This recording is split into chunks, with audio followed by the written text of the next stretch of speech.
Hello, I'm Knives. I play the keyboard for the Red Seduction, and this is my equipment.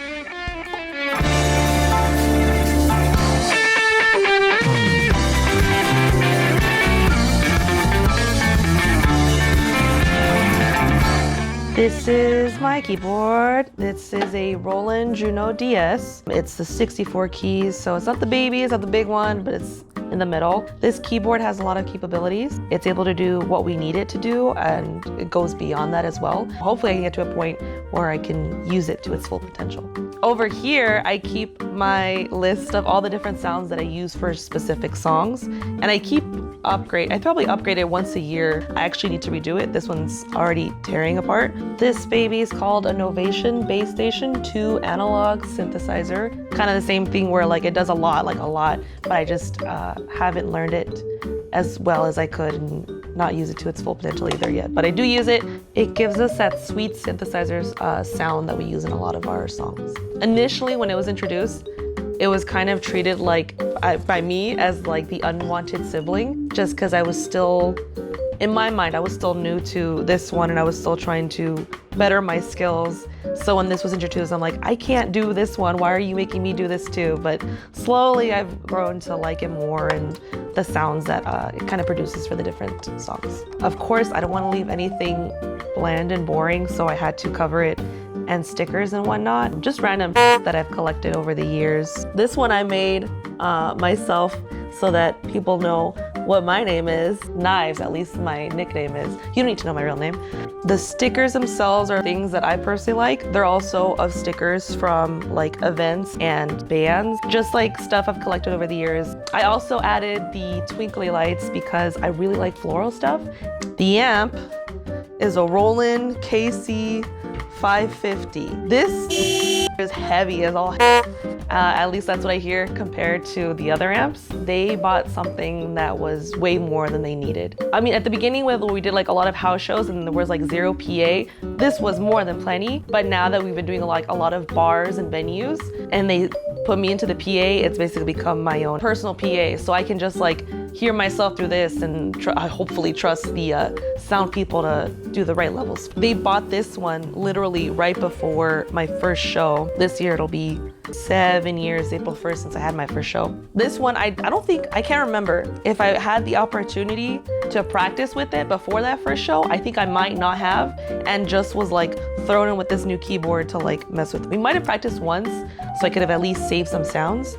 But otherwise, like, I don't think I got a lot of practice out of it before that first show. This one came in, I want to say 2 or 3 years after playing with the guys. And then the app has been there from the beginning too, when they bought the keyboard. So these are both like 5-7 years old that I've been playing with now. So when I joined the band, I had 0 experience with playing the keyboard. The guys put out that they needed a keyboardist, and I'm like, if you'll teach me, I'll do it. It's been a long journey of learning how to play the keyboard. At the beginning, it wasn't as daunting. I joined the band November of 2016, and I had my first show 5 months later. In that time span, I learned 5 or 6 songs, like enough to do a show. Those songs that they had shown me, I played what they wanted me to. I think I did have to simplify a thing here and there, but for the most part, like what they gave me, I learned. It wasn't as difficult as some newer stuff. As time went on, I think I realized the kind of people that I was playing with. Because of how well they knew their instruments, I realized how unskilled I was, and I felt like I sucked. It was me personally pushing myself down and being like, I can't play this. I'll never be able to play this. So it's been a journey of realizing how to not push myself down in that kind of negative way. At home, I practiced with a separate piano because this is like a whole spiel setup. I believe it's a Casio used piano. I've had it for a couple of years now. So far it's been working okay, so I've been using that and I love it because it's kind of got like retro 80s kind of sounding sounds. Lately, because of like other priorities, like work of course, and I'm also in school to be an elementary teacher, it's hard for me to sit down and do that. Once I'm done, I really want to like sit down and full force start improving my skills as a pianist. Okay, now I'm gonna show you a little bit of what the keyboard can do. This keyboard has way too many sounds, so many that it's really hard to pick a sound for a new song. When it comes to picking a sound for new songs, it's mostly about asking the guys about what kind of vibe it has and then running through the sound. Do we want more of an organ sound, a regular piano, a synthy sound? There's a bunch of different sounds that we could use. So I'm gonna show you the sound we use for Hideaway. That song was originally written for another local band called The Hideaways. They kind of have a rockabilly style to the music, so that's kind of the vibe the band was gearing towards when writing this song. The sound I use for this song is called Pop Piano 1, and it sounds a little bit like this.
That's the beginning of the song, and then it doubles up and gets a lot faster. And now I'm gonna move on to In the Days of the Comet, and that one got a little more fun with this guy. All the songs on this one, I gotta play it one octave higher, and then the sound is Q dual saws, and this is what it sounds like.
In the Days is one of the older ones. Like as far as for me, they already had it going. So that one's one that we've been playing for years now. So now I'm gonna show you the song called Lunatica. I believe the sound is called Chiptune 1. This one is very much a cumbia song. And I get a fun little solo part if you wanna call it that. So this is Lunatica.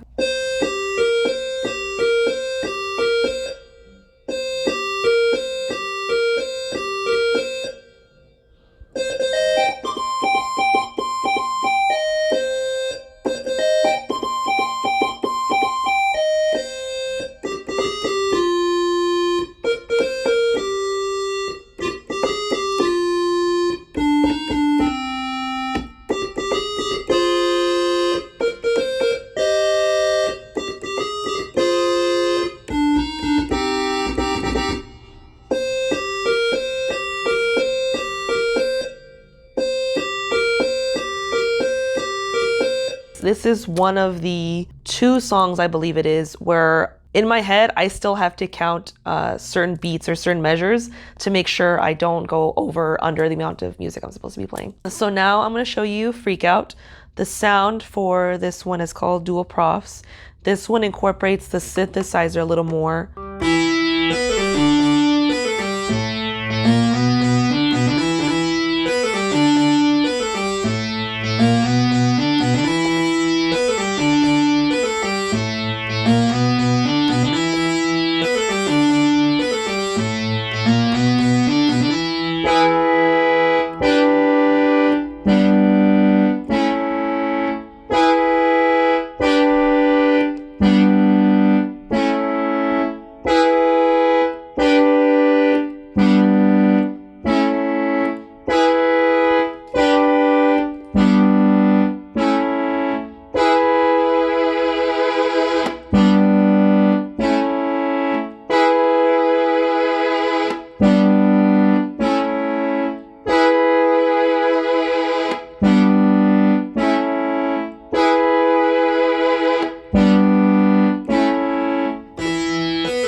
That's all of my equipment.